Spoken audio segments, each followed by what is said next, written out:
O xurado desta 14ª edición elixiu por unanimidade a obra Melón número 1 do tailandés Prakan Yantaravich como gañadora do Premio Atlante Ramiro Carregal, dotado con 5.000 euros. Completan o palmarés a madrileña Mari Carmen Isasi, Federica Bau de Bilbao e o italiano Marco Poma, mentres que a pontevedresa Carolina Bouza fíxose co Premio Galicia. Ademais, as autoridades e representantes do tecido cultural de toda a comarca asistiu ao acto de entrega o secretario xeral de Cultura. Anxo Lorenzo destacou a importantísima labor desta fundación, cun certame de tan ampla repercusión a nivel internacional.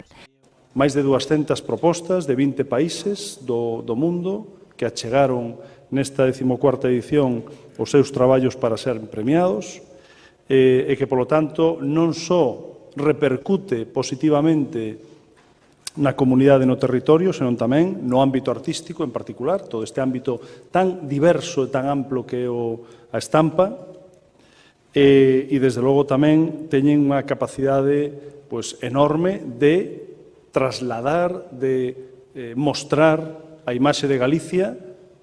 por suposto da comarca de Ribeira, da súa comarca do Barbanza, pero tamén de Galicia fora do noso territorio, como digo, con esa proba da cantidade de persoas de países diferentes que están optando a conseguir este recoñecemento. Durante o acto presentáronse tamén as bases da 15ª edición, que inclúen como novidade un premio para novos grabadores menores de 25 anos, que levará o nome do recentemente finado Manuel Ayaso. Queremos destacar que na convocatoria do Premio Atlante 2023, a próxima convocatoria cuxas bases se presentan hoxe, e que foron aprobadas polo Padroado do Museo no pasado mes de agosto, hai unha importante novidade. Vai haber un novo premio, o Premio Manuel Ayaso para artistas menores de 25 anos, dotado con 2.000 euros. Un premio que sirve de homenaxe ao gran artista Manuel Ayaso, tan vencellado a este museo,